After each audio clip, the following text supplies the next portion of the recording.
Thiện có thể sinh ra đức. Lương thiện là loại đạo đức tốt đẹp nhất của con người. Lương thiện có lẽ không thể khiến con người đạt được tất cả mọi thứ bản thân mong muốn, nhưng sẽ giúp bạn luôn có nội tâm an định. Thông minh là một loại thiên phú, còn lương thiện là một sự lựa chọn. Vì sao sau tuổi trung niên, có người có khuôn mặt hiền lành phúc hậu, có người lại có khuôn mặt hung dữ tràn đầy oán khí? Đó là vì tướng do tâm sinh, tướng tùy tâm mà thay đổi. Khi tâm đẹp thì tướng mạo sẽ đẹp theo. Tâm ta giống như một con đường, ta càng tính toán, càng lắm mưu nhiều kế thì con đường ấy càng cụt. Đường rộng không bằng tâm rộng một tấc, đường rộng một trượng. Nhà rộng chẳng bằng tâm rộng, mệnh tốt không bằng tâm tốt. Có lần Đức Phật dạy rằng, loài người được chia làm hai hạng. Một hạng như cái giếng nước ở ngã tư đường cho muôn người sử dụng, một hạng như cái giếng nước nằm trong rừng sâu hiếm ai dùng được. Hạnh phúc thay nếu bạn được người khác lợi dụng, điều đó chứng tỏ rằng bạn có giá trị nên người khác mới trông mong nhờ cậy. Thế thì ta không nên sợ bị người đời lợi dụng, chỉ sợ lòng mình hẹp, chẳng ai dám cậy nhờ. Trong cuộc sống này, sự thành thật, sự lương thiện luôn luôn là một điều tối cần thiết cho mỗi người chúng ta. Sự lương thiện là vầng trăng sáng nơi tâm hồn mỗi người. Vầng trăng thiện có thể chiếu sáng bầu trời tinh thần, cảm hóa và thay đổi tâm hồn tất cả những ai đi dưới ánh sáng của nó. Thiện niệm là một hạt giống, thiện tâm là một bông hoa, thiện hạnh là một trái ngọt. Mỗi người sinh ra đều mang theo hạt giống thiện lương. Nếu hạt giống ấy được chăm sóc, tưới tẩm mỗi ngày thì sẽ có thể trở thành một cây xanh to lớn. Nhưng cũng có người mất hạt giống này, vì vậy mà dần thành người lạnh lẽo thờ ơ. Lại có người làm bẩn hạt giống đó, vì vậy mà dần thành người nhẫn tâm tàn ác. Không có người nào chẳng cần lương thiện, cũng chẳng có ai là không thể được cảm hóa bởi lòng thiện lương của con người. Ngay cả những trái tim cứng như sắt thép, lạnh lùng như băng thì một lúc nào đó cũng sẽ vì một chút thiện lương mà trở nên mềm mại, ấm nóng. Hành thiện chẳng phải là gửi tiền trong ngân hàng. Người thiện thực sự không quan tâm tới tiền lời, tiền lãi. Cảnh giới cao nhất của lương thiện là không để ý tới kết quả và sự báo đáp cho những việc thiện của mình. Trong kinh A Hàm, Đức Phật dạy, người làm thiện cũng giống như mặt trăng, người làm ác cũng giống như mặt trăng. Vì sao vậy? Vì người làm thiện giống mặt trăng từ mùng 1 đến rằm, ngày càng sáng tỏ thêm lên. Còn người làm ác giống như mặt trăng từ ngày rằm đến đêm 30, ngày càng khuất lụi dần vào bóng tối. Ai mang thân người tức đều có phước phần nhất định, giống một mặt trăng đang sáng với phước đức tương ứng có được. Nếu ta không biết vun bồi thêm phước đức ấy, mà lại tạo thêm bao nhiêu nghiệp không tốt thì ta sẽ như mặt trăng từ ngày rằm đến đêm 30, lụi dần vào bóng tối. Như vậy thật đáng buồn phải không? Còn nếu ta biết nâng niu, trân quý mặt trăng đang sáng của mình, làm cho phước lành của mình ngày càng tăng trưởng thì ta sẽ giống như mặt trăng từ mùng 1 đến ngày rằm, ngày càng sáng tỏ hơn. Như vậy thật đáng quý phải không? Ai ơi, tỉnh thức lặng thầm phút giây hơn cả nghìn năm mê mờ. Nhìn đời ánh mắt trẻ thơ, lòng không biên giới chạm bờ yêu thương. Hay chăng đời đó hạt sương, được thôi chỉ cũng vô thường cuốn trôi. Buông đi một lúc riêng ngồi, ngắm vầng hồng rạng bên trời hậu nhiên. Trăm năm rộn rã ưu phiền, biết chân hạnh phúc bình yên tại lòng ta. Chọn làm người lương thiện không có nghĩa ta mềm yếu, mà vì ta hiểu rằng lương thiện là bản tính nguyên sơ của con người. Nhân chi sơ tính bổn thiện, làm người không nên chọn con đường trở thành kẻ ác, người ác tất sẽ có báo ứng. Có thể những người chọn cách sống lương lẹo sẽ đạt được nhiều thành tựu nhanh chóng hơn, nhưng mà những ai chọn làm người tốt thì mới có thể đi đường dài. Hãy là một người tốt cho dù bạn có bị cuộc đời đối xử tệ bạc đến đâu đi chăng nữa. Đơn giản là vì làm người tốt, trước hết giúp chúng ta có thể có một giấc ngủ ngon vì không phải lo lắng bất kỳ chuyện xấu nào của mình chẳng may bị phát giác. Tâm của mỗi một người tựa một cánh đồng, gieo nhân lành sẽ thu được quả lành, gieo nhân xấu sẽ thu được quả xấu. Nếu bạn có thể vui vẻ mà sống trọn mỗi ngày, khiến cho sinh mệnh của bạn tự nhiên khỏe mạnh giống như cây cỏ ngoài đồng, hoặc tỏa hương nở rộ giống như hoa, thì đó chính là ý nghĩa của cuộc sống. Giống như hoa, mỗi ngày sống trên đời, hãy dùng tấm lòng lương thiện mà đối đãi với tất cả. Tâm như thế nào thì đời sẽ như thế ấy. Tâm an thì đời an, tâm tĩnh thì đời yên. Dẫu cuộc đời có những sóng gió, những khó khăn, nhưng nếu giữ được tấm lòng thiện lương, thì chính ta đã thắp sáng ngọn đèn trong tâm hồn mình. ngọn đèn ấy không chỉ soi sáng chính ta mà còn lan tỏa ánh sáng ấy đến với những người xung quanh. Làm người lương thiện, không mong cầu sự hồi đáp, không tính toán được mất, chỉ đơn giản là sống đúng với bản tính thiện lành nguyên sơ của mình. Đó mới chính là con đường đưa ta đến bình yên và hạnh phúc. Những đóa hoa thế thì toàn bộ giới tự nhiên sẽ chúc mừng bạn. Đúng là như vậy, bởi vì vui vẻ có thể khiến người ta trở nên duyên dáng, xinh đẹp. Còn thù hận, oán trách, đau khổ lại chỉ có thể khiến con người ta trở nên xấu xí hơn mà thôi. Tướng do tâm sinh, nụ cười chính là một mặt gương sáng của tâm hồn, chiếu rọi hết thảy hạt giống được gieo trồng trong tâm. Nếu trong tâm bạn có hạt giống vui vẻ, thế thì quả được trổ ra nhất định là nụ cười. Nếu trong tâm bạn có hạt giống đau khổ, thế thì quả được trổ ra nhất định là nỗi đau thương. Nếu trong tâm bạn có hạt giống trách móc, thế thì quả được trổ ra nhất định là nỗi oán hận. Nếu trong tâm bạn chứa đầy hạt giống tình thương, thế thì quả được trổ ra nhất định là lòng khoan dung. Nếu trong tâm bạn có tà ác, thế thì quả được trổ ra nhất định là sự sa ngã, trụy lạc. Thế gian như một tấm gương, nếu mặt mày ta nhăn nhó, bóng hình trong gương cau có, lỗi đó đâu phải là của gương. Cuộc đời là một tấm gương, cười thì bóng trong gương cười lại. Vì thế, chớ nên ngần ngại nhìn ai gửi nụ cười hiền. Thế gian lắm nỗi muộn phiền, nếu lau gương lòng cho sáng sẽ thấy đời luôn tỏ dạng, dù ngoài kia vẫn mù sương. Mỗi người là một tấm gương, bài học hằng luôn phản chiếu. Nếu lòng có thương và hiểu, đời vi diệu ngát hương. Hoa số mạng là do chính mình tạo ra, phước đức do chính mình cầu mà được. Trong sách vở Nho giáo có nhiều chỗ dạy rõ điều đó. Kinh Phật lại nói, cầu công danh ắt được công danh, cầu sống lâu ắt được sống lâu, cầu con trai con gái ắt có con trai con gái. Nói dối là giới cấm quan trọng mà Đức Phật Thích Ca đã chế định, lẽ nào chư Phật Bồ Tát lại nói dối để lừa gạt người đời hay sao? Mạnh Tử có nói rằng, cầu ắt sẽ được, đấy là cầu nơi chính mình. Đạo đức, nhân nghĩa là ở nơi chính mình, nên có thể gắng sức cầu được. Còn như công danh, phú quý vốn không ở nơi chính mình, làm sao có thể cầu được. Thiền sư Vân Cốc nói, lời của Mạnh Tử vốn không sai, chỉ do ông tự hiểu sai thôi. Ông không nghe Đức Lục Tổ có dạy rằng, hết thảy dụng phước vốn chẳng xa liều gan tất từ trong tâm này mà cầu. Nếu mọi tâm niệm đều thông suốt, cầu nơi chính mình không chỉ riêng được đạo đức, nhân nghĩa, mà cũng được cả công danh, phú quý, trong ngoài đều được cả. Cầu như vậy hữu ích là vì cầu được. Nếu không quay về cứu xét nơi tự thân mình, nếu chỉ biết hướng theo ngoại cảnh, rong ruổi tìm cầu, thì mong cầu là một việc mà được hay không lại còn phải tùy vào số mạng. Như vậy, có khi trong đời cầu mà không được, cầu như vậy ắt là vô ích. Nhà làm việc thiện ắt có niềm vui, nhà làm việc ác ắt gặp tai ương. Sách Thượng Thư Thiên Thái Giáp có nói, tai họa do trời giáng xuống còn có thể tránh né, tai họa do chính mình tạo ra thì không còn đường sống. Kinh Thi nói, lời nói lành, hành động lành, đạo trời ấy là tự mình cầu được nhiều phước đức.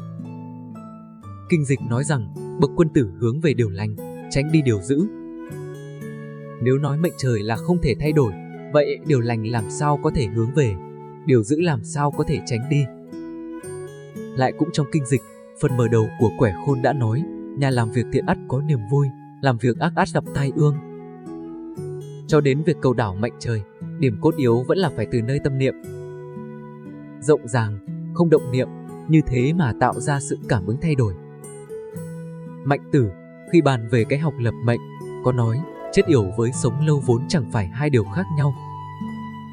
Phân tích đến chỗ sâu xa, tinh tế thì dư thừa với thiếu thốn vốn cũng chẳng phải hai điều khác nhau. Nhân đó mới có thể tạo ra số mạng, giàu nghèo, bế tắc với hanh thông vốn cũng chẳng phải hai điều khác nhau.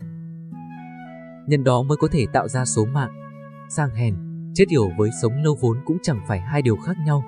Nhân đó mới có thể tạo ra số mạng. Người đời lấy chuyện sống chết là quan trọng, cho nên Mạnh Tử chỉ nói chết yểu, sống lâu.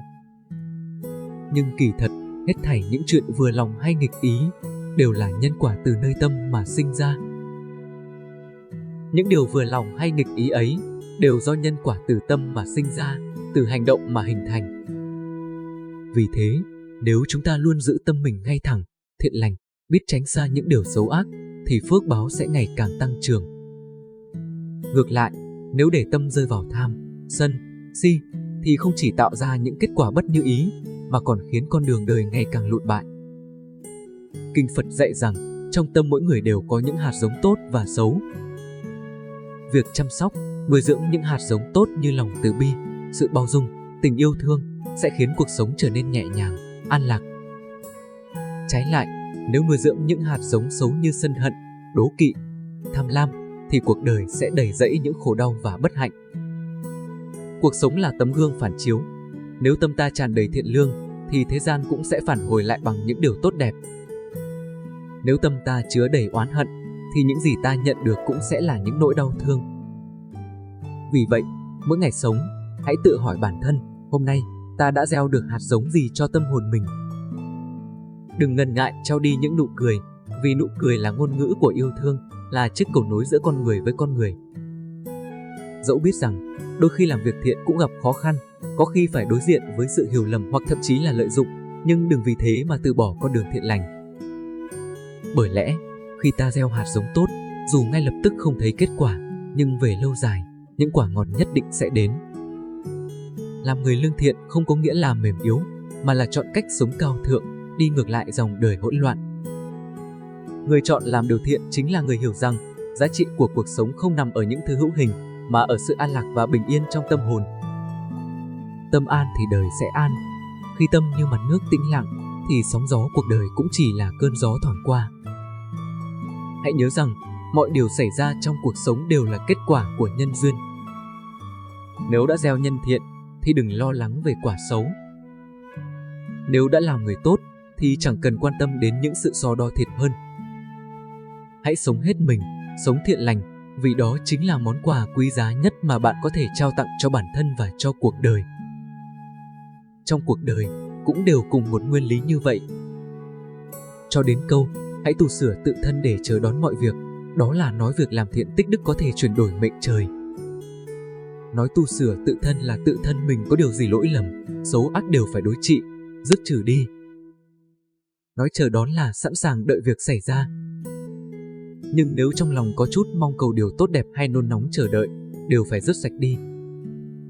Đạt đến mức như thế, đó là tự tạo ra được cảnh giới nguyên sơ, không động niệm. Đó chính là cái học chân thật. Kinh thư nói, lòng trời khó tin chắc, mạng số không nhất định. Lại nói, chỉ riêng mạng số là không nhất định. Những lời ấy đều không hư dối, mọi việc họa phúc đều do chính mình chuốt lấy. Đó chính là lời dạy của các bậc thánh hiền.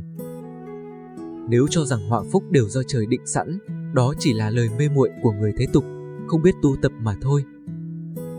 Còn như khi chưa biết được số mạng thì sao? Đang lúc thời vận được vinh hiển, hãy thường tưởng như đang suy sụp, sa sút.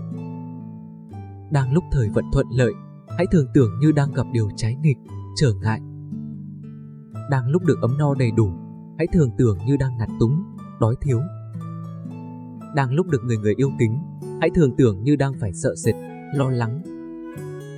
Đang lúc được quyền cao chức trọng, hãy thường tưởng như đang ở vào vị trí thấp hèn. Đang lúc có được học vấn cao xa sâu rộng, hãy thường tưởng như mình là người thiện cần, thô lậu. Nghĩ xa thì thường lo việc nêu cao đức hạnh của tổ tiên. Nghĩ gần thì thường không dám phơi bày lỗi lầm khiếm khuyết của cha mẹ. Trên phải thường nghĩ việc báo đền ơn tổ quốc. Dưới phải luôn lo việc tạo phúc cho gia đình. Đối với bên ngoài, phải luôn nghĩ đến việc giúp người khi khẩn thiết. Đối với tự thân, phải luôn ngăn ngừa những ý niệm tà vậy của chính mình. Mỗi ngày đều phải tự thầm xét để biết lỗi mình, thì mỗi ngày đều có sửa lỗi. Một ngày không tự biết lỗi mình, thì ngày ấy vẫn an nhiên tự cho mình là đúng. Một ngày không có lỗi lầm nào được tu sửa, thì ngày ấy không có sự tiến bộ. Người đời, không ít kẻ thông minh tài trí, nhưng sở dĩ không vun bồi phước đức cho sâu dày, không phát triển nghiệp lành cho rộng khắp. Ấy chỉ vì sự quen theo nếp cũ, do dự, rụt rè, không đủ quyết tâm để nỗ lực thay đổi, tự lập số mạng. Nên cứ thế mà mê đắm trôi qua hết một đời. Nói chung, điểm báo những điều tốt lành hay tai họa đều khởi lên từ trong tâm người, rồi biểu hiện ra bên ngoài thành hành vi, lời nói.